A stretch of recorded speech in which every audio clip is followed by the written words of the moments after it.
Buenos días. En una fecha tan señalada como hoy, que es los 3 años del movimiento 15M, pues tenemos con nosotros a Marcos Roitman. Marcos Roitman es profesor de la Universidad Complutense, ha escrito muchísimos libros, entre ellos algunos relativos concretamente al tema de la democracia y concretamente también escribe continuamente artículos en el periódico La Jornada y en otros diarios, hablando justamente sobre el tema de la democracia. Hoy nos va a hablar sobre la democracia en Europa y los planes que vienen desde esa democracia que se ha construido en relación con los recortes. Seguramente también introducirá algunos otros temas y bueno, dejo con vosotras a Marcos.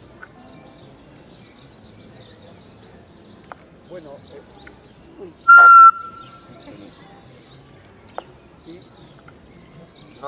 vale. Bueno, antes que nada, buenos días. Yo quisiera agradecer ya por segunda vez la invitación.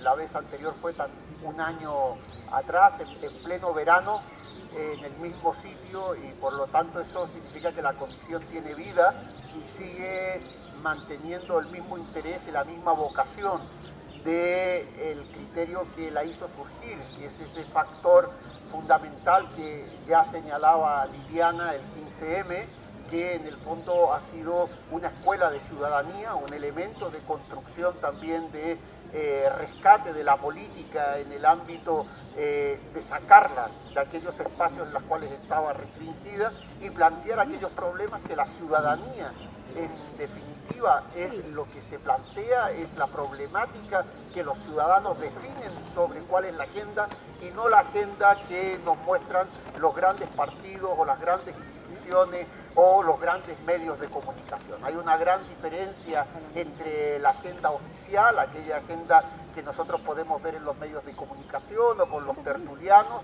a lo que son las grandes preocupaciones de la gente, de los ciudadanos a nivel de lo cotidiano, desde las hipotecas, desde los problemas de los salarios basura, desde también la reforma laboral, aquellos aspectos que realmente concitan las preocupaciones de la ciudadanía, han sido sustituidos o son sustituidos por debates fundamentalmente artificiales, pero que en el fondo obligan a la gente a estar discutiendo. Por ejemplo, sin ir más lejos, que si Cañete le dice o no a la Valenciano que es machista o no, sin el mayor desprecio a que ese debate se pueda dar. Los problemas que hoy enfrenta la ciudadanía no son precisamente las salidas de tono del candidato del Partido Popular, ¿no?, al Parlamento Europeo. Igual pasa con otros debates que se van suscitando mientras se recortan los derechos sociales, mientras se recortan los derechos laborales, mientras también se están recortando todos aquellos derechos que durante décadas y diríamos que durante siglos se han ido conquistando en el ámbito de las luchas sociales, de las luchas de reivindicación del movimiento sindical, del movimiento obrero, incluso del movimiento de género, de los movimientos étnicos o de los movimientos culturales. Hay un gran retroceso en ese ámbito que viene también expresado en esa lógica. Por lo tanto, yo diría que el hecho de que estemos aquí no es un problema cuantitativo al decir de Simmel, sino que es un problema cualitativo. O sea, el factor también de producción de ese conocimiento alternativo, de esos factores del pensar que nos obligan a la reflexión y al juicio crítico. Y desde ese punto de vista creo que el 15M ha sido un aporte fundamental que ha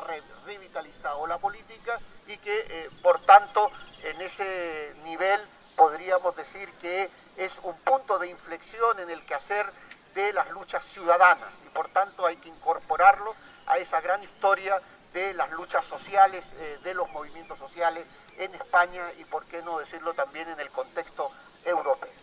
Bien, dicho esto, yo con eso agradezco nuevamente la invitación y según mi chuleta, ¿no?, quisiera así hacer una mención antes de plantear el tema. Ustedes saben mi militancia en el ámbito zapatista del EZLN, y en estos momentos en México sí nos han pedido los compañeros del EZLN que hiciéramos un llamado simplemente para expresar las condiciones de represión que se están produciendo en el primer caracol o en el gran caracol de la realidad, donde hace no más de 20 días un comando paramilitar asesinó a uno de los maestros de la escuelita, de los que enseñaban justamente a quienes iban a visitar los municipios autónomos de rebeldía zapatista, y asaltaron una escuela y por otra parte también un hospital. En ese asalto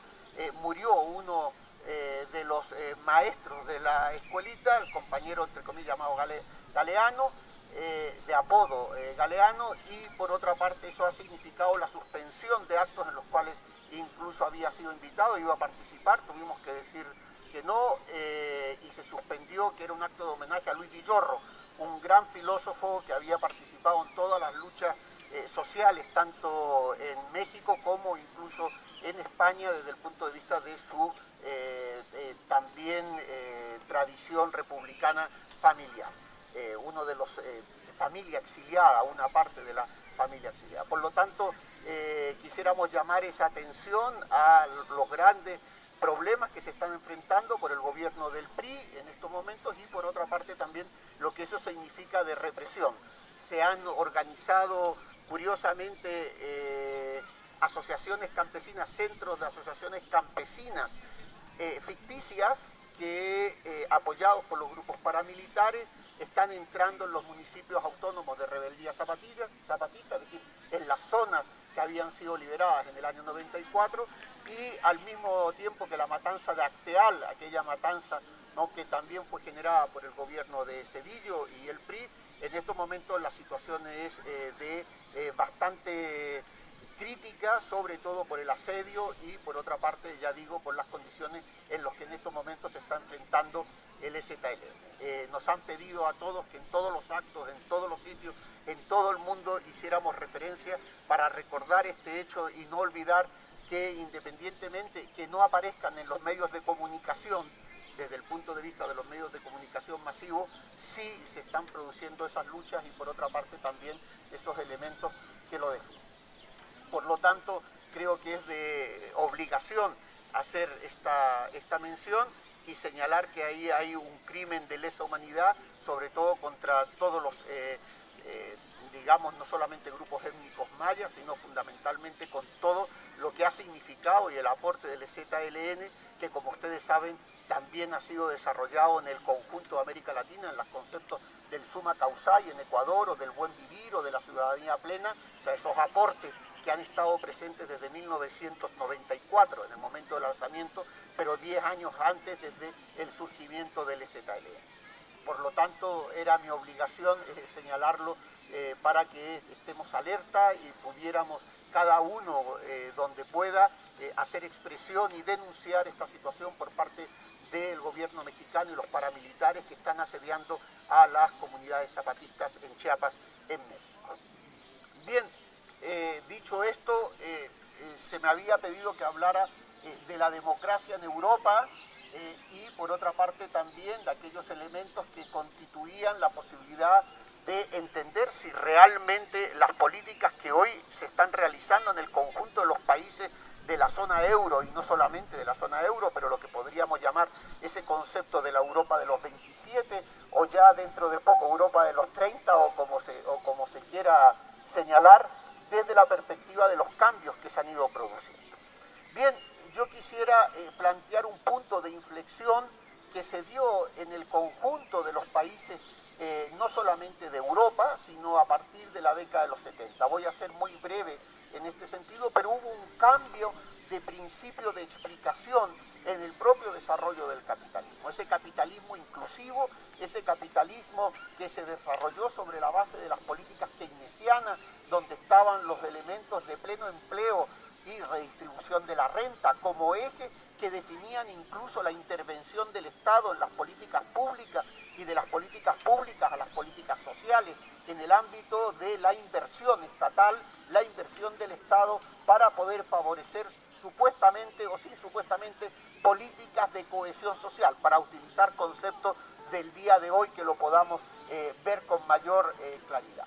Esas políticas tenían también que ver, ¿no?, con los criterios que nos enfrentaban a un mundo diferente, que era el mundo socialista, que independientemente de las diferencias, estoy hablando en términos teóricos, más que en el ámbito, digamos, de la política contingente, más allá de la crítica a lo que significó los países del Este, o la crítica a la Unión Soviética, o lo que significó esa dinámica, lo podemos identificar en el ámbito de la Guerra Fría.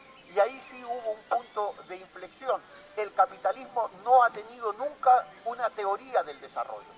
El capitalismo necesitó crear una teoría del desarrollo a partir de la década de los 50 y de la década de los 60, porque sí, el socialismo en términos teóricos y el pensamiento marxiano sí tenía una teoría del desarrollo, la teoría del desarrollo socialista, con mayor o peor explicitación, pero evidentemente había sido un factor que ha estado presente en los debates, desde Marx, pasando por los primeros debates incluso en la Unión Soviética, siguiendo por el gran debate cubano en la década de los 60, había una preocupación por el criterio del desarrollo, como contradicción a la idea de progreso y como contradicción incluso al crecimiento económico. Ese fue un debate que en definitiva fue generando espacios, y el socialismo sí tenía una teoría del desarrollo, pero el capitalismo no. El capitalismo la tuvo que inventar, y la inventó tras la Segunda Guerra Mundial. Ese concepto de Guerra Fría hizo que el capitalismo desarrollara una teoría del crecimiento económico, de las etapas del crecimiento económico, con Rostov fundamentalmente, y en el ámbito del Plan Marshall, que implicaba tres elementos: democracia, seguridad y desarrollo.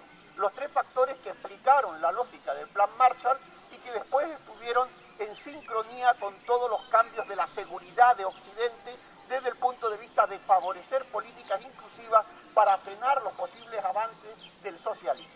Bien, en la década de los 70 empezó a haber un cierto grado de crisis de este planteamiento en el ámbito de un camino que fue lentamente sembrado. Aquellos que eran marginales en el ámbito de la economía, aquellos que no tenían ningún papel relevante, como Hayek, von Mises, para poner algunos de los creadores del grupo de Montpellier en el año 46, tras la Segunda Guerra Mundial, empezaron a copar espacios desde donde plantear que el problema no era única y exclusivamente el socialismo, sino que el problema era el capitalismo de Estado, el concepto que supuestamente dificultaba las posibilidades de que el individuo en su totalidad pudiera, a través de un criterio de fe, es decir, de la mano invisible del mercado, poder realizarse en el ámbito de la sociedad. Bien, ese criterio que en la década de los 50 cualquier escuela de economía o cualquier alumno de economía, incluso en los 60, decía eso en un examen, que el problema era de las leyes invisibles del mercado que generaban fundamentalmente la oferta y la demanda, y a partir de ahí se iba a crear un orden complejo sobre el cual cada uno iba a disfrutar de la libertad, hubiese sido suspendido con un 0. Diríamos que Fuentes Quintana le hubiese puesto un 0, o incluso Rojo le hubiese puesto un 0. Sin embargo, en la década de los 80 eso se convirtió en un paradigma, entre comillas, que fue aceptado por todos, es decir, ese concepto de la economía de mercado como un factor nuevo y deliberante que hacía cambiar la situación de inclusión del capitalismo a las primeras políticas de austeridad. Las políticas de austeridad empiezan en la década de los 70 y empiezan con ese concepto de la crisis fiscal del Estado. El Estado no puede hacer frente a todas las demandas sociales, y al mismo tiempo eso va a generar un problema también de situación de saturación. Y ahí van a empezar los primeros criterios de la despolitización. Aquellos factores que decían que la sociedad estaba muy politizada en Occidente, que había muchos sindicatos, que había mucha reivindicación, que había muchos elementos que hacían imposible el control, y no solamente el control, sino el desarrollo del ámbito del capitalismo. Por tanto, los primeros factores que se dieron a partir de la década de los 70 con la trilateral fue: tenemos que despolitizar. Culpables las víctimas.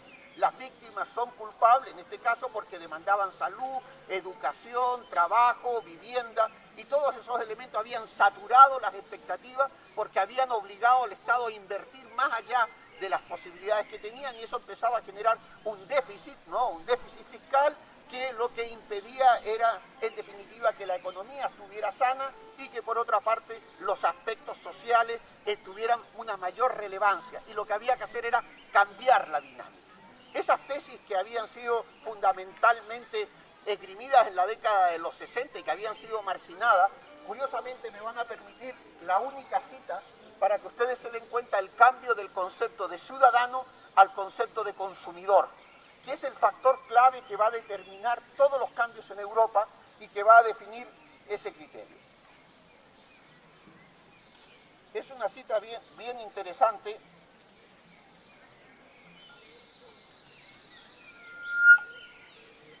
Dice: la democracia de mercado se desentiende del verdadero mérito de la íntima santidad de la personal moralidad de la justicia. Prosperan en la palestra mercantil, libre de trabas administrativas, quienes se preocupan y consiguen proporcionar a sus semejantes lo que éstos en cada momento con mayor apremio desean. Los consumidores, por su parte, se atienen exclusivamente a sus necesidades, apetencias y caprichos. Esa es la ley de la democracia capitalista. Los consumidores son soberanos y exigen ser complacidos. Von Mises. O sea, estamos hablando del creador del concepto junto con Hayek en el ámbito de la economía de mercado. No estamos hablando de un socialista, de un rojo, de un marxista, sino que estamos hablando de uno de los padres del neoliberalismo o del liberalismo contemporáneo. Termino, dice: fíjense, los consumidores por su parte se atienden exclusivamente a sus propias necesidades, apetencias y caprichos. Esa es la ley de la democracia capitalista. Los consumidores son soberanos y exigen ser complacidos. O sea, no se trata, por tanto, de una definición política de la democracia, sino de una definición económica de la misma, que lo que hace es corromper el concepto. El concepto de democracia ya no está en la creación de los derechos y de la ciudadanía política, sino que la democracia se encuentra ya en la lógica de la apetencia de consumidores. Y los consumidores exigen ser complacidos. Y por tanto hay que olvidarse de la justicia social, hay que olvidarse de los derechos políticos y de los derechos sociales, porque eso no va con el concepto de democracia capitalista, porque la democracia capitalista, corrompido el concepto, solamente funciona con consumidores. Y los consumidores, por tanto, lo que hacen es eliminar el concepto de ciudadanía. Pero claro, decir esto ya en la década de los 80 implicaba un problema grave.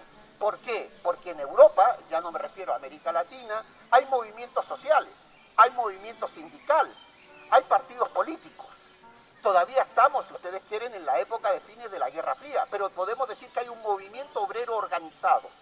Hay, por tanto, unas luchas reivindicativas que es muy difícil construir una propuesta de este tipo sin al mismo tiempo generar una gran represión y una involución política. ¿Por qué? No es lo mismo empezar un edificio desde abajo, sin nada y con ladrillos que yo voy poniendo, a tener que destruir todo un edificio con sus inquilinos dentro, con toda la comunidad de propietarios dentro, con toda la organización que hay en esa comunidad de vecinos y decir: venga, todos para afuera, destruimos esto y construimos. Se supone que eso va a generar un conflicto social, va a generar elementos de crisis y por tanto lo que hay que ir haciendo es ir lentamente, si ustedes quieren, en lo que Andrés Bilbao, colega que murió hace algún tiempo ya, señalaba el ataque concéntrico a la clase obrera. Primero con los sectores más politizados, con los sectores más fuertemente organizados, donde empiezan, por ejemplo, nosotros tenemos algunos casos desde la década de finales de los 70, es decir, en León, lo tenemos en Asturias, lo tenemos en el País Vasco, que se empieza concéntricamente a los sectores más organizados, a los sectores mineros, a los sectores de la siderurgia, a los sectores de los astilleros, a empezar lentamente a ir, si ustedes quieren, fundamentalmente atacando y por otra parte generando cambios en ese momento en las leyes que se habían dado supuestamente tras la Constitución, como las lógicas de empleo, los elementos que iban condicionando el propio desarrollo sindical, las posibilidades también que estaban ahí presentes. Por tanto, no se pudo hacer de la noche a la mañana, es un factor gradual que lentamente se fue articulando de tal manera que a los sectores más combativos fueron los primeros a atacar. ahí aparecieron la reconversión industrial, más que los expedientes de crisis. O sea, los primeros elementos fue la reconversión industrial para hacerlo competitivo, sobre la base también de ir privatizando, o sea, por una parte, reconversión industrial e inicios de lo que fueron los procesos de privatización.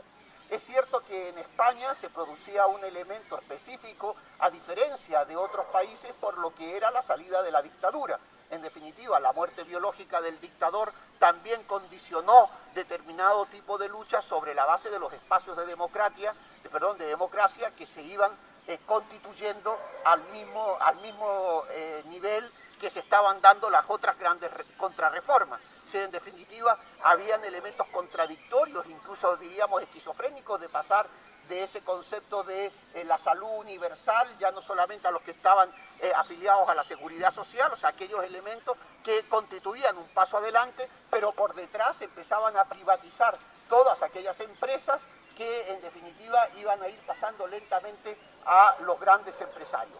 Y por otra parte también, ¿no?, los elementos que empezaban a desgajar al movimiento obrero sobre la base también, ¿no?, de las políticas sindicales, de los representantes, de las elecciones, a todos aquellos factores que me imagino que ya todos los conocemos y no me voy a detener en ello. Por eso en los años 80, al fin de la Guerra Fría, ya tenemos aquellos factores que significaron la primera gran revolución neoliberal, o sea, la ruptura de la ciudadanía política. Y la ruptura de la ciudadanía política tenía que venir acompañada primero de la despolitización. Despolitizar significaba fundamentalmente la pérdida de la ciudadanía política. La pérdida de la ciudadanía política implicaba transformar el propio concepto de la política, entender la política como gestión, no la política como articulación de ciudadanía, como resolución de problemas, como articulación en las dinámicas de poder en el ámbito de creación de alternativas. Bien, la política pasó a ser gestión y la gestión requería buenos gestores y los buenos gestores requerían de tecnócratas y los tecnócratas, por tanto, eran aquellos que iniciaban los cambios más allá del factor ideológico. Fue ese proceso de despolitización, de desideologización, que de desideologización tiene relativamente poco, y por otra parte con un cambio de los actores políticos que iban a definir esta nueva situación. En el año 89-91, con la crisis de los países del este, aparece un concepto que les va a permitir, en el ámbito, no aparece un concepto, generan un concepto que les va a permitir desarrollar en Europa y también en Estados Unidos y en otros países, ya en América Latina se venía haciendo después del golpe militar de Chile en el 73, fundamentalmente ya no solo las políticas de austeridad, que también aparecen curiosamente en el año 73-74 en Chile, sino que el criterio de la desregulación como un factor clave acompañado de otro principio que era la reforma del Estado. Había que reformar el Estado en su conjunto para adecuarlo a las nuevas necesidades del mercado que apareció de la noche a la mañana como proceso de globalización. O sea, la globalización unificó el mundo hasta ese momento construido sobre periferias y países dominantes, sobre países dependientes y países hegemónicos, y desarticuló el mismo concepto del imperialismo. O sea, el imperialismo dejó de tener vigencia en el ámbito de los análisis teóricos, desde el punto de vista teórico, me refiero en términos de la concentración y centralización del capital, de lo que es la unidad básica del capitalismo financiero, lo que es la lucha entre los distintos capitales internacionales que van definiendo también la lógica de la producción, de los mercados y también del consumo, desde el punto de vista de los mecanismos de control mundial. Bien, aparecemos ante un proceso de globalización y eso fue otro gran golpe desde el punto de vista de la propia idea de democracia, porque la globalización dijo que todos los países podían empezar de cero. O sea, se acabó la lucha de clases, se acabó el problema de las crisis y los conflictos y aparecemos, ya no hablo del fin de la historia, sino que otro concepto de principio de la historia donde todos partimos desde un mismo punto, que es retomar las tesis de las etapas del crecimiento económico de Rostow. Países en vías de desarrollo, procesos de acumulación y despegue económico, en definitiva una sociedad de consumo de masa, pero articulado en otro contexto. A partir de ahí, por ejemplo, Haití podía ser la Suecia de América Latina. Era cuestión de que se reciclara, era cuestión de que obtuviera buena tecnología, era cuestión, en definitiva, de un cambio en el uso tecnológico, era también un cambio en la manera de visualizar el mundo, y de la noche a la mañana Haití se podía convertir en la Suecia de América Latina. ¿Qué decir de Honduras, que podía pasar a ser perfectamente la Francia de América Latina? Era cuestión de reciclarse, de ser competitivos, que en esa competitividad cambiaran planes y programas de estudio, que cambiaran formas de creación del conocimiento, en definitiva, adecuarse a la globalización.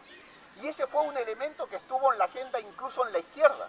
La izquierda se dejó enamorar por la globalización y durante mucho tiempo estuvo hablando del proceso de globalización.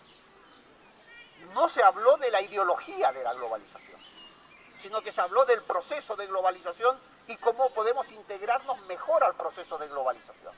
Y eso coincide curiosamente con el inicio de Maastricht, es decir, los elementos de una nueva Europa, los elementos de una Europa unida sobre una idea de una moneda única en el ámbito también de un proceso de la Europa de los consumidores. En definitiva, más que Europa de los consumidores, Europa de los mercaderes. En definitiva, era una manera de entender distinta la construcción de Europa. Y ahí lo que empieza a aparecer es una visión completamente distinta, completamente diferente. Ese concepto de globalización lo que hace es nublar y creer que todos vamos a peregrinar hacia la globalización. Esto es como el mito del eterno retorno. Unos no van a peregrinar a Santiago de Compostela, otros a la Meca, y nosotros como occidentales en el ámbito cultural vamos a peregrinar a la globalización. La globalización era la salvación de todos y por tanto había que adecuarse. Fíjense ustedes que no es extraño lo que está planteando el anuncio publicitario del PP. Nos jugamos el futuro, pero eso fue lo que dijo Felipe González también a finales de los 80. Yo estoy responsabilizado con el futuro. Nosotros decidimos hacia el futuro está diseñado, el futuro está hecho, el futuro no se puede cambiar y lo que tenemos que hacer es gestionar el presente para adecuarnos al futuro. Y para eso tenemos que abandonar viejos eslóganes o viejas tesis que en definitiva es a lo que se le acusaba también a la izquierda en el Parlamento. Ustedes siguen planteando el mismo discurso anquilosado, pero los otros se iban al siglo XVI con Adam Smith, pero en definitiva no decían nada de ese tipo de factores. Por tanto, en la década de los 90, el concepto de austeridad se unió al concepto de globalización, al concepto de la reforma del Estado y al proceso de despolitización. Y eso hizo, en función de ese proceso, el elemento de la desregulación. ¿Y qué significaba la desregulación? Un cambio en la concepción política. Porque el capitalismo siempre había funcionado y funciona en términos de equilibrio de poderes o de órdenes. Digo desde su lógica interna. Por lo tanto, hay un equilibrio entre el orden económico, el orden político, el orden militar, el orden religioso, el orden familiar, si queremos las grandes lógicas de los órdenes que constituyen las estructuras del capitalismo. Bien, eso significaba que el poder político tenía un vínculo, una relación con el poder económico, donde establecía el modelo, más que modelo, el proceso de desarrollo. Cuando en América Latina se hablaba del desarrollismo, se estaba hablando de que había un vínculo entre los empresarios nacionales que desarrollaron ese concepto de sustitución de importaciones, que eran apoyados por las políticas del Estado. El Estado, por ejemplo, hacía inversiones en infraestructura, porque los empresarios no podían invertir porque significaba un coste muy grande de capital y pocas ganancias en el corto plazo. Entonces el Estado construyó las carreteras, construyó las vías férreas, puso las líneas de aviación, desarrolló todos aquellos aspectos que permitieron al empresario ganar dinero sobre la base de esa inversión pública que generalizaba, si ustedes quieren, un acuerdo. Acuerdo en el que también participaban aquellos sectores no reconocidos de la estructura económica, lo que llamamos hoy crimen organizado. O sea, no ha habido nunca en ningún país del mundo. Si ustedes ven en la Segunda Guerra Mundial, Estados Unidos tuvo que negociar con la mafia para que en los puertos se pudieran trasladar, ¿no?, después, todo lo que fue el desembarco de Normandía, como también todos aquellos elementos que podían ir desarrollándose en términos, ¿no?, de las armas o el armamento que era necesario transportar. Hubo un acuerdo con la mafia, no solamente un acuerdo implícito, sino explícito. A muchos de los mafiosos los sacaron, ¿no?, porque eran los que controlaban los cabotajes, eran los que controlaban los puertos. Por lo tanto, siempre ha habido una relación entre lo que llamamos esa economía sumergida en un concepto que estoy utilizando de crimen organizado o de la mafia, que evidentemente tenían un vínculo con el poder político y también con el poder económico. Pero eso significaba un equilibrio. El poder de la mafia era colateral, es decir, era marginal y estaban los extramuros, se le permitían las ganancias que se le permitían, pero no participaban en el ámbito político, de una manera directa. Ya sabemos lo de Kennedy, o sea, cuando digo explícitamente, ¿no? Todo el mundo habrá visto El Padrino, no hace falta por poner un ejemplo, ¿no? Por lo tanto, también en América Latina y en todos los países ha habido esas relaciones, los vasos comunicantes, pero esos vasos comunicantes estaban regulados por decir, hasta aquí llegas tú, aquí empezamos nosotros y aquí empieza el otro. Y eso daba esa balsa de aceite, esos elementos internos que supuestamente permitían esa democracia representativa que funcionara. Pero con el proceso de desregulación, el tema es que se rompen los acuerdos, se rompe el equilibrio. La desregulación lo que hace es romper el equilibrio entre el poder económico y el poder político. Y el poder político empieza a ceder en aquellos sectores que antes controlaban el proceso de decisiones. Por ejemplo, en el tema financiero, los tipos de intereses, los elementos de control de la banca, los factores que en definitiva hacían que los empresarios o el capital financiero ganara, tuviera vínculos, tuviera todo lo que quisiera, pero tenía unos topes. La desregulación implica el fin de los topes, no hay topes. Y eso implica que si no hay tope, los que antes estaban abajo empiezan a subir, y los que en definitiva controlaban esos topes pierden en definitiva también esa capacidad de control, porque en definitiva la política cambia, ya no es ese factor de la ciudadanía, ya no es la centralidad de la política, sino que en ese proceso de despolitización la política pierde su centralidad, pierde la capacidad de decisión en el ámbito de los proyectos políticos y se aparece como subsidiaria de la gestión económica. Por eso los políticos son tecnócratas, son gestores. El caso de Italia, por ejemplo, 2 últimos o 3 últimos presidentes que no han sido elegidos por la gente, sino por la Troika, por el Banco Mundial, no por la Unión Europea, que en definitiva son puestos ahí por un criterio de gestión tecnocrática. Y evidentemente eso cambia absolutamente los elementos. Por eso ese proceso de despolitización, esos factores que fueron generando las políticas de autoridad con las políticas de desregulación, lo que hicieron cambiar en definitiva fue el propio proceso de decisión política. Las decisiones políticas ya no estaban en el ámbito de los parlamentos e incluso de los partidos políticos, sino que los partidos políticos empezaron a ser correas de transmisión de los intereses económicos. Antes no quiere decir que no lo fueran, por eso en esto hay que tener cuidado en las explicaciones que uno da en el corto espacio de tiempo, que esto es una charla, sino en términos de entender que antes existían esos vínculos, pero cambia el proceso de desarrollo. O sea, todos los procesos de desarrollo implican vínculos entre el capital hegemónico, la burguesía dominante, los sectores de las clases de las clases dominantes que efectivamente van construyendo su lógica y su camino.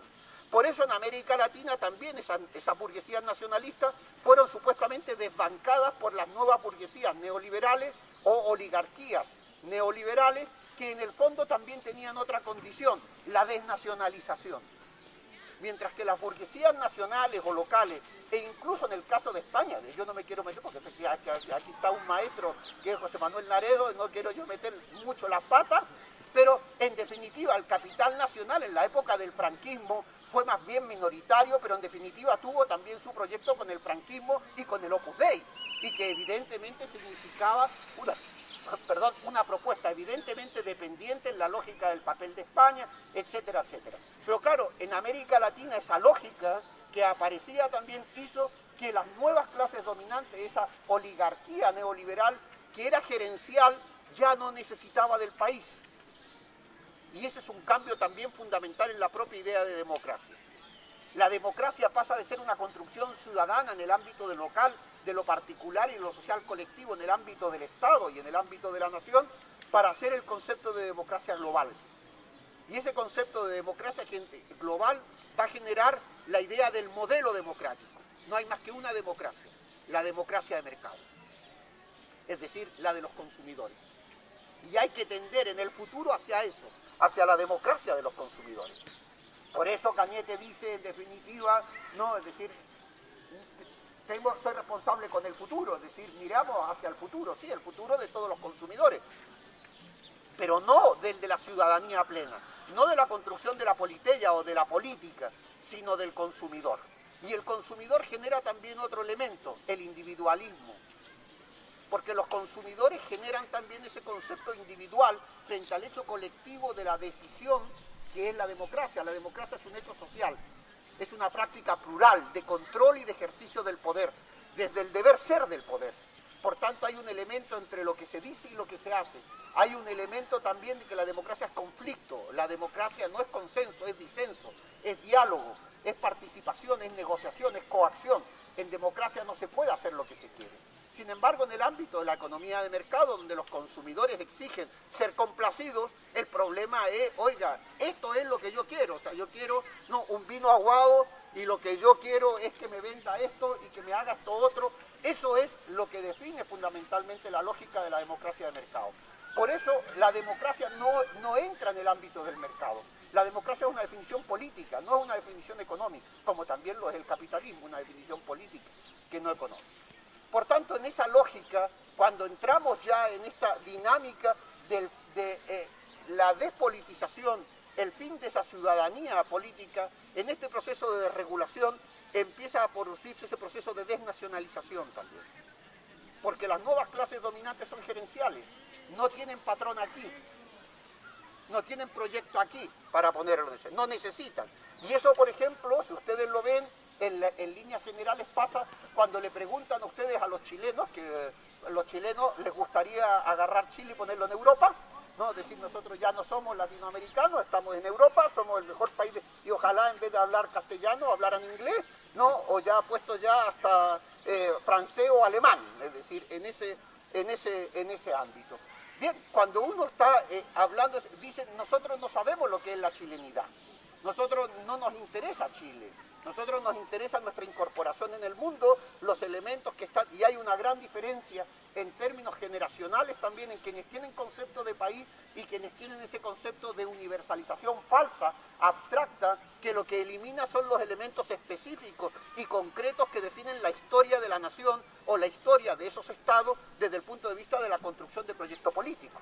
Porque entonces el proyecto político desaparece en el ámbito del país para instaurarse en la dinámica, digamos, global. En el caso de Chile, de la OCDE, ¿no? Ya saben ustedes que Chile es país de la OCDE desde hace algún tiempo, y por último también en el caso de España, que es lo que nos interesa, que es lo que estamos incorporarse a Europa. A toda costa, le importa un comino qué es Europa. Pero la Europa de los mercaderes no es la Europa precisamente de la construcción democrática, porque la construcción democrática de Europa siempre fue una construcción nacional. La Revolución Francesa fue una revolución nacional. El resurgimiento o los elementos del nazismo, aunque hayan tenido elementos internacionales, como la Segunda Guerra Mundial, la historia de Alemania se explica por Alemania, la historia del nazismo se explicará en el contexto también de Europa, pero la historia de Alemania no puede ser sustituida en el ámbito de lo que significa por la historia de Europa, o la historia de Gran Bretaña, o la historia de España. Cuando se quiere eliminar la historia, cuando se quieren eliminar los elementos de configuración de la ciudadanía, es cuando lo que estamos es en un proceso de desdemocratización. O sea, no estamos asistiendo a más democracia, sino a menos democracia en el ámbito que el capitalismo no necesita de la democracia. Para el capitalismo, democracia y capitalismo no van juntos. Y como democracia y capitalismo no van juntos, tienen que crear un sucedáneo, la democracia de mercado. Pero crear el concepto de democracia de mercado le implica al mismo tiempo tener que cambiar el concepto de ciudadano por el de consumidor. Entonces consumimos democracia. Y ese consumo de la democracia tiene que ver con los elementos del mercado. El mercado nos da la democracia. Pasa exactamente igual que con el trabajo. El trabajo y la democracia, se nos decían, eran los elementos que definían la dignidad humana, el concepto que nos hacían a nosotros participar. Es más, las viejas películas norteamericanas, cuando uno las veía, decían, yo opino porque pago impuestos. Bien, hay países que justamente el 60 o el 70% de la gente no llega a pagar impuestos. Sí, se los retiran por el IVA, no estoy hablando, sino el otro tipo de impuestos, porque no tienen al mínimo. Esos no son ciudadanos. Recuerden ustedes ese concepto de yo protesto porque pago mis impuestos. Bien, ahora ese concepto que era tradicional en el ámbito también del trabajo, es que el trabajo no forma parte de la condición humana, sino que está en el mercado. Y es distinto que el trabajo forme parte de la condición humana a que el trabajo esté en el mercado. Porque aparece lo que dice Bert, no haga usted carreras vocacionales, sino haga carreras en torno de la empleabilidad. O sea, usted tiene que decidir no vocacionalmente, no por el conocimiento, no por sus intereses en el ámbito de persona, en el ámbito de su realización desde el punto de vista de su dinámica, sino en donde va a conseguir empleo o no. O sea, si usted no da para médico, pero lo que se estudia es medicina, venga. Y si no, informático, y si no, pues taxista, o sea, y si no, lo que sea. En definitiva es un cambio, o sea, el mercado decide, con lo cual hay un desgaje de la condición humana. Porque a nosotros nos habían enseñado, sobre todo en términos generacionales, que el trabajo formaba parte de esa condición, el esfuerzo. Y eso costó siglos, el capitalismo tuvo que utilizar siglos para hacer creer que los que trabajaban no eran porque no tenían, sino porque era parte de la condición humana. No es la época del feudalismo, la esclavitud, donde trabajaban los necios, donde trabajaban los que no tenían, aquellos ¿no? que supuestamente no pertenecían a ese orden, sino que el trabajo nos hacía iguales en el ámbito también de la producción, en el ámbito de las dinámicas de construcción de la ciudadanía. Cuando el trabajo se pone en el mercado, cambia absolutamente el concepto del ciudadano, el concepto de la política y el concepto también del propio mercado. El mercado, desde ese punto de vista, no solamente se convierte en una realidad, sino que se naturaliza. El mercado aparece como un elemento natural. Todos somos en el mercado. Entonces es el mercado el que crea, el que distribuye, el que genera el orden, el que define. Por eso la democracia va a salir del mercado. Ya no sale del hecho de la construcción política, sale del mercado. Y a partir de ahí, pues claro, nos empezamos a encontrar con que todas las reformas laborales en Alemania, traje aquí algunos, me he ido acercando para acá. Voy a citarles algunos datos de la OCDE.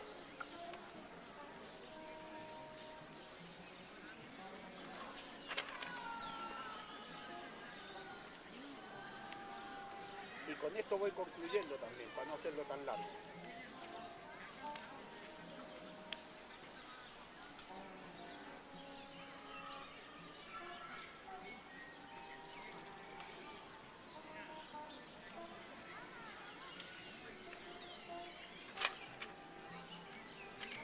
Fíjense ustedes, hay un texto que se llama, que es de dos economistas y políticos también norteamericanos, David Stockler y Sanjay Basu, algunos lo pueden haber leído, se llama El coste humano de las políticas de recorte. Ellos plantean estrictamente en el caso de Grecia, después voy a citar otro libro más, dice, la austeridad no ha dado resultado. Tanto el ejecutivo de Zapatero como el de Rajoy manifestaron que el principal objetivo de las medidas de austeridad era reducir la deuda y con ello incrementar el crecimiento económico. Pero en vez de disminuir, la deuda de España pasó del 37% del PIB en 2007 hasta el 85% en marzo de 2013 y el gobierno prevé que seguirá creciendo hasta el 91,4% a finales del año 2014. O sea, estamos hablando que las políticas de austeridad aplicadas en ese concepto tienen otra lógica distinta.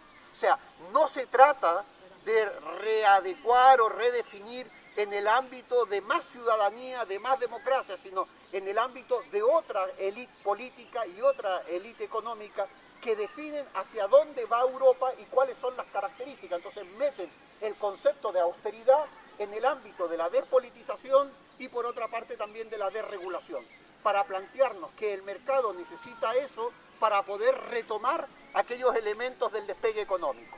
Pero resulta que todas las políticas que están haciendo, en vez de tender hacia sus objetivos, tienden al otro objetivo, es decir, a más fracaso. Sin embargo, ustedes tienen que la Troika dijo que las políticas en Grecia y que en España y que incluso en Portugal habían fracasado, pero que habían que tomarlas, porque el objetivo de esas políticas es cambiar la lógica del poder político en el ámbito de una nueva dimensión estratégica de lo que es la reconstrucción de un proceso oligárquico del poder político donde la democracia no existe, es decir, estamos asistiendo a un proceso cada vez más totalitario, donde la democracia política ha dejado de ser un factor de ciudadanía. ¿Por qué? Porque la ciudadanía también ha dejado de ser un factor de construcción política en el ámbito de lo que hoy llamaríamos la cohesión social. Pero miren, voy a seguir señalando las políticas que tienen en el ámbito de Alemania, porque esto significan también políticas de empleo. O sea, cuando hablábamos del trabajo y ese elemento de que el trabajo ya no forma parte de la dignidad humana, es evidente que si el trabajo está en el mercado y no forma parte de la dignidad humana, puede surgir, entre otras cosas, ¿qué cosas? El trabajo basura. Si el trabajo constituía la posibilidad de que usted ganara un sueldo digno, de que usted ganara un sueldo para poder vivir, para poder solventar aquellos elementos mínimos que hacen al concepto de dignidad humana, ese concepto de desplegar las facultades. O sea, uno dice, yo gano un sueldo, con el sueldo tengo que pagar educación, casa, comida, tengo que pagar electricidad, todos aquellos, el transporte. En definitiva, el sueldo tiene que ver con las posibilidades de poder vivir bien, simplemente vivir bien. Ese era el criterio sobre el cual aparecen los sueldos y salarios. En un momento específico, digamos, sí, históricamente cambian mucho, pero para ponerlo, digamos, en ese ámbito. Fíjense ustedes, en el caso de Alemania, en un texto que se llama La Quinta Alemania, un modelo hacia el fracaso europeo, señalan los autores. El sector de salarios bajos, que en 1995 implicaba el 15% de los trabajadores, emplea hoy al 25% y se ha expandido 3 veces más rápido que el sector tradicional. El 42% de ex empleados del sector tradicional que han perdido su trabajo encuentran empleo en los sectores de salarios bajos. Solo un 15% de los parados de larga duración fueron contratados en 2011 en el sector tradicional. 8 millones de empleados a tiempo parcial con contrato limitado, los mini-jobs. Y eso es Alemania. O sea, cuando nos venden la Alemania del progreso, cuando nos están vendiendo que Alemania es el centro y el eje de la transformación, estamos teniendo que la mayoría de los trabajos son trabajos basura, los mini-jobs, y que en definitiva van generando problemas en los cuales, por ejemplo, hoy trasladan a los jubilados de la tercera, a toda la mayoría de los jubilados que pueden, ¿no? Ah, vale. Los trasladan fundamentalmente a países del Asia porque no pueden pagar en su país respectivo, o sea, en Alemania, las posibilidades de un centro de la tercera edad. Entonces empiezan a hacer campañas para decir, lleve usted a su abuelo a Filipinas, lléveselo usted a Asia, no sé qué país exótico, porque con esos sueldos que ustedes tienen y con las pensiones no van a poder acceder, ¿no?, a los bienes desde el punto de vista de lo que significa, ¿no?, la protección a la tercera edad. Y eso es lo que está sucediendo en Alemania. Por tanto, es falso que en Alemania se esté produciendo un amplio criterio de desarrollo y que sea el motor de Europa desde ese punto de vista, que evidentemente, si los consideramos en términos de las cifras de paro, en el ámbito del desempleo, desde el punto de vista tecnológico, desde el punto de vista de la forma, es completamente distinto. Pero es para entender que estas políticas de austeridad se aplican en todos los países. Y fíjense ustedes ahora Francia, o fíjense ustedes aparte de Grecia, Portugal, Irlanda, ¿no?, y ahora lo que se está haciendo, incluso si ustedes quieren, con Ucrania, por tirarlo a día de hoy, ¿no?, con esos criterios. Bien, esto tiene consecuencias directas, para ir concluyendo, en el ámbito de qué, de la condición humana. Cito de vuelta un texto. Fíjense ustedes los recortes, lo que significan los recortes en el ámbito específico de la sanidad. Yo sé que todos lo sabemos, pero cuando uno lo lee y lo ve escrito sobre lo que significa con estudios de médicos, es realmente, digamos, a uno se desgaja, porque dice, el VIH aumenta, esto es en Grecia, desde la aplicación de las políticas de recorte, el VIH aumentó en un 224% entre los consumidores de drogas por vía intravenosa, en un momento en que la austeridad estaba provocando un aumento aún mayor de desempleo y la pérdida de vivienda entre los jóvenes, al tiempo que los recortes eliminaban programas cruciales de prevención de enfermedades. A fin de cumplir con los objetivos de reducción del déficit marcados por la Troika, el presupuesto griego en sanidad se ha reducido en un 40% desde el 2008. Ese programa de austeridad fue como encender una cerilla en situación de por sí explosiva. que incrementó el índice de desempleo entre los jóvenes hasta el 50% y el índice de personas sin hogar en más de un 25%. A medida que crecía el consumo de heroína y que se recortaban los programas de prevención con las drogas, los nuevos casos de infección por VIH aumentaron en más del 200% debido al consumo. Como consecuencia del recorte de programas, mire, y esto es importante, como consecuencia del recorte de programas de fumigación contra los mosquitos. O sea, elementos que uno dice, da igual, bien, recorte, VIH. No, estamos hablando de recorte en elementos que constituían parte de lo que es el aspecto de lo cotidiano de nuestra salud pública. O sea, de los elementos que nos hacían no ser supuestamente enfermos, sino ser una sociedad sana. Fíjense, dice, como consecuencia de los recortes de los programas de fumigación contra los mosquitos, Grecia sufrió su primera epidemia de malaria en muchas décadas. Además, en ese país la austeridad ha eliminado 35.000 puestos de médicos. O sea, no es solamente que la austeridad mata en el ámbito de la reducción de las políticas de la sanidad pública, sino que en Grecia se han reducido 35.000 puestos de médicos y personal de enfermería. Y se ha informado del agotamiento de las existencias de más de 200 medicamentos debido a la reducción de presupuestos farmacéuticos.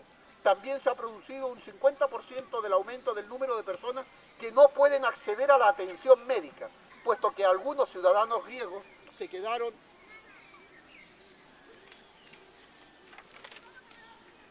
excluidos debido a los recortes presupuestarios. La mortalidad infantil en Grecia ha aumentado en más del 40%. Bien, todos estos elementos van constituyendo que hay una contradicción. Pérdida de derechos políticos, pérdida de derechos ciudadanos, proceso de involución política, rearticulación de las clases dominantes en el ámbito de lo que es el poder transnacional y un nuevo acuerdo con ese crimen organizado que empieza a controlar también el desarrollo político. Ese es el cambio, también, o uno de los cambios, no el único. Es decir, el crimen organizado en estos momentos construye, articula y define propuestas políticas. No solamente porque financia candidatos, que eso ya lo hacía. Por eso digo, eso no es novedoso. Financió a Kennedy en su momento, en Grecia han financiado, si ustedes quieren, en América Latina y en México, en Costa Rica, en la mayoría de los países el crimen organizado, y no hablo de crimen organizado, aquí Liliana es concepto más amplio que el narcotráfico, o sea, en el ámbito de lo que implica el juego, los casinos, la prostitución, o sea, todos aquellos factores que no están en la lógica de la estructura económica, es decir, no forman parte de las estadísticas que hacen referencia a la creación del Producto Interno Bruto, pero que en definitiva generan riqueza que después se distribuye en ese ámbito. Por lo tanto, ahí hay un punto de referencia que es importante. Por último, para no hacerlo más largo, podríamos decir que Europa está asistiendo a un proceso de, diríamos, de no solamente de oligarquización del poder político, sino de pérdida absoluta de la propia lógica democrática. Europa, estamos en este momento, bienvenido al Cuarto Reich, o sea, en un proceso de totalitarismo, sobre la base de una articulación en la dinámica del mercado. Cuando el mercado se articula como la naturaleza que define el orden de lo social, es sálvese quien pueda, pero yo el primero. Y bajo ese criterio, evidentemente, las propuestas políticas, las propuestas que van a definir un hecho democrático, tienden que necesariamente salir, si ustedes me permiten, abajo y a la izquierda. No es posible articular políticas donde se está planteando mucho más Europa, pero aceptando las políticas de austeridad o diciendo que, en fin, el euro puede significar un punto de inflexión si lo articulamos de una manera o de otra. El camino es difícil, pero en ese camino difícil de la transformación, el hecho de la defensa de la democracia solamente se puede dar en el ámbito político, porque el capitalismo es un hecho político y porque la defensa de la democracia implica también la lucha por el socialismo, la lucha contra la injusticia social y la lucha también contra la explotación. El capitalismo es un orden sobre todo de explotación, y explotación y democracia no van juntos. Por eso, en definitiva, estas políticas tienden simplemente a ese concepto de sálvese el que pueda, el mundo se va a acabar, pero en definitiva yo, como no lo voy a ver dentro de 60 años y me voy a morir, voy a disfrutar hoy al máximo, no, en el ámbito del nihilismo, en el ámbito de la despreocupación o en el ámbito de la despolitización. Hoy estamos ante la segunda revolución neoliberal. La primera fue la reforma del Estado, las políticas de austeridad, los elementos que definieron la desregulación. Hoy la segunda gran revolución neoliberal son los megaproyectos, aquellos elementos que construyen la definición de un nuevo proyecto de crecimiento económico, un nuevo factor de poder en el ámbito económico que define la segunda gran estrategia del neoliberalismo, los megaproyectos. Porque los megaproyectos los tienen ustedes ahora que en la mayoría de los países se empiezan a dar como un factor de definición de la nueva alianza del capital transnacional, donde aparece el capital financiero, donde aparecen arquitectos, ingenieros, publicistas, estados, o sea, todo lo que es ese factor del concepto de megaproyectos, que hay un libro muy bueno, coordinado también, me río porque pero está agotado el libro, ¿no? ¿No? Ah, se puede... Bien, es un libro, se llama Poder, Economía y Megaproyectos, que me parece que es coordinado por Naredo y que yo creo que sería muy bueno, que en la web también creo que está hecho por la Fundación César Manrique de Lanzarote. Bien, con esto quisiera concluir y pensar que esa segunda gran revolución neoliberal implica también ese proceso de totalitarismo, de mayor despolitización y de negación de la democracia política para poder entender esa economía de mercado donde la Europa de los mercaderes efectivamente va a triunfar si nosotros no hacemos nada para que ello suceda. Muchas gracias. Buenos días.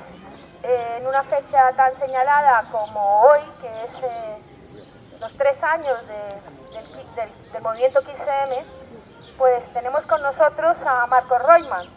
Marcos Roitman es profesor de la Universidad Complutense, ha escrito muchísimos libros, entre ellos algunos relativos concretamente al tema de la democracia y concretamente también escribe continuamente artículos en el periódico La Jornada y en otros diarios, hablando justamente sobre el tema de la democracia. Hoy nos va a hablar sobre la democracia en Europa y los planes que vienen desde esa democracia que se ha construido en relación con los recortes. Seguramente también introducirá algunos otros temas y bueno, dejo con vosotras a Marcos. Bueno,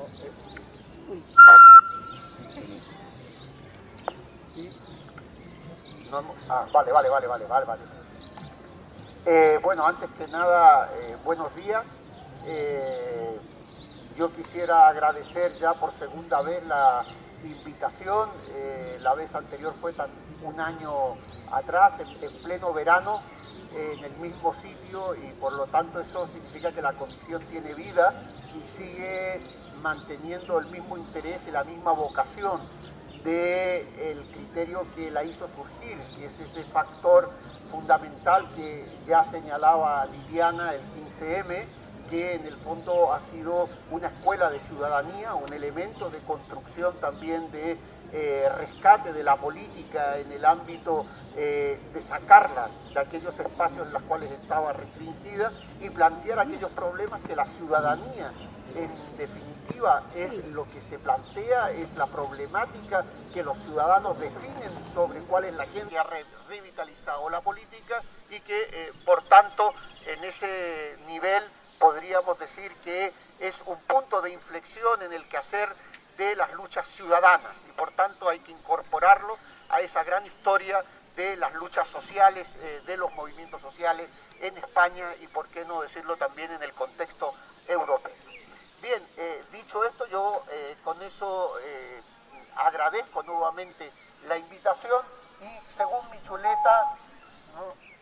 Quisiera así hacer una mención antes de plantear el tema. Ustedes saben mi militancia en el ámbito zapatista del EZLN y en estos momentos en México sí nos han pedido los compañeros del EZLN que hiciéramos un llamado simplemente para expresar las condiciones de represión que se están produciendo en el primer caracol o en el gran caracol de la realidad donde hace no más de 20 días un comando paramilitar asesinó a uno de los maestros de la escuelita, de los que enseñaban justamente a quienes iban a visitar los municipios autónomos de rebeldía zapatista, y asaltaron una escuela y por otra parte también un hospital. En ese asalto murió uno de los maestros de la escuelita, el compañero entre comillas llamado Galeano, de apodo Galeano, y por otra parte eso ha significado la suspensión de actos en los cuales incluso había sido invitado, iba a participar, tuvimos que decir que no, y se suspendió, que era un acto de homenaje a Luis Villorro, un gran filósofo que había participado en todas las luchas sociales, tanto en México como incluso en España, desde el punto de vista de su también tradición republicana familiar. Uno de los familia exiliada, una parte de la familia exiliada. Por lo tanto, quisiéramos llamar esa atención y no la agenda que nos muestran los grandes partidos o las grandes instituciones o los grandes medios de comunicación. Hay una gran diferencia entre la agenda oficial, aquella agenda que nosotros podemos ver en los medios de comunicación o con los tertulianos, a lo que son las grandes preocupaciones de la gente, de los ciudadanos a nivel de lo cotidiano, desde las hipotecas, desde los problemas de los salarios basura, desde también la reforma laboral, aquellos aspectos que realmente concitan las preocupaciones de la ciudadanía, han sido sustituidos o son sustituidos por debates fundamentalmente artificiales, pero que en el fondo obligan a la gente a estar discutiendo. Por ejemplo, sin ir más lejos, que si Cañete le dice o no a la Valenciano que es machista o no, sin el mayor desprecio a que ese debate se pueda dar. Los problemas que hoy enfrenta la ciudadanía no son precisamente las salidas de tono del candidato del Partido Popular, ¿no?, al Parlamento Europeo. Igual pasa con otros debates que se van suscitando mientras se recortan los derechos sociales, mientras se recortan los derechos laborales, mientras también se están recortando todos aquellos derechos que durante décadas y diríamos que durante siglos se han ido conquistando en el ámbito de las luchas sociales, de las luchas de reivindicación del movimiento sindical, del movimiento obrero, incluso del movimiento de género, de los movimientos étnicos o de los movimientos culturales. Hay un gran retroceso en ese ámbito que viene también expresado en esa lógica. Por lo tanto, yo diría que el hecho de que estemos aquí no es un problema cuantitativo al decir de Simmel, sino que es un problema cualitativo. O sea, el factor también de producción de ese conocimiento alternativo, de esos factores del pensar que nos obligan a la reflexión y al juicio crítico. Y desde ese punto de vista, creo que el 15M ha sido un aporte fundamental de zapatistas en Chiapas, en México. Bien, dicho esto, se me había pedido que hablara de la democracia en Europa y por otra parte también de aquellos elementos que constituían la posibilidad de entender si realmente las políticas que hoy se están realizando en el conjunto de los países de la zona euro, y no solamente de la zona euro, pero lo que podríamos llamar ese concepto de la Europa de los 27, o ya dentro de poco Europa de los 30, o como se quiera señalar, desde la perspectiva de los cambios que se han ido produciendo. Bien, yo quisiera plantear un punto de inflexión que se dio en el conjunto de los países, no solamente de Europa, sino a partir de la década de los 70. Voy a ser muy breve en este sentido, pero hubo un cambio de principio de explicación en el propio desarrollo del capitalismo. Ese capitalismo inclusivo, ese capitalismo que se desarrolló sobre la base de las políticas keynesianas, donde estaban los elementos de pleno empleo y redistribución de la renta como eje que definían incluso la intervención del Estado en las políticas públicas y de las políticas públicas a las políticas sociales en el ámbito de la inversión estatal, la inversión del Estado para poder favorecer supuestamente o sí supuestamente políticas de cohesión social, para utilizar conceptos del día de hoy que lo podamos ver con mayor claridad. Esas políticas tenían también que ver, ¿no?, con los criterios que nos enfrentaban a un mundo diferente, que era el mundo socialista, que independientemente de las diferencias, estoy hablando en términos teóricos, más que en el ámbito, digamos, de la política contingente, más allá de la crítica a lo que significó los países del Este o la crítica a la Unión Soviética o lo que significó esa dinámica, lo podemos identificar en el ámbito de la Guerra Fría. Y ahí sí hubo un punto de inflexión. El capitalismo no ha tenido nunca una teoría del desarrollo. El capitalismo necesitó crear una teoría de acción a los grandes problemas que se están enfrentando por el gobierno del PRI en estos momentos y por otra parte también lo que eso significa de represión. Se han organizado curiosamente asociaciones campesinas, centros de asociaciones campesinas ficticias que apoyados por los grupos paramilitares están entrando en los municipios autónomos de rebeldía zapatista, es decir, en las zonas que habían sido liberadas en el año 94 y al mismo tiempo que la matanza de Acteal, aquella matanza, ¿no?, que también fue generada por el gobierno de Zedillo y el PRI, en estos momentos la situación es de bastante crítica, sobre todo por el asedio y por otra parte, ya digo, por las condiciones en las que en estos momentos se está enfrentando el EZLN. Nos han pedido a todos que en todos los actos, en todos los sitios, en todo el mundo hiciéramos referencia para recordar este hecho y no olvidar que independientemente que no aparezcan en los medios de comunicación, desde el punto de vista de los medios de comunicación masivos, sí se están produciendo esas luchas y por otra parte también esos elementos que lo dejan. Por lo tanto, creo que es de obligación hacer esta mención y señalar que ahí hay un crimen de lesa humanidad, sobre todo contra todos los, digamos, no solamente grupos étnicos mayas, sino fundamentalmente con todo lo que ha significado y el aporte del EZLN, que como ustedes saben, también ha sido desarrollado en el conjunto de América Latina, en los conceptos del summa causale en Ecuador, o del buen vivir, o de la ciudadanía plena, o sea, esos aportes que han estado presentes desde 1994, en el momento del lanzamiento, pero 10 años antes desde el surgimiento del EZLN. Por lo tanto, era mi obligación señalarlo para que estemos alerta y pudiéramos cada uno donde pueda hacer expresión y denunciar esta situación por parte del gobierno mexicano y los paramilitares que están asediando a las comunidades.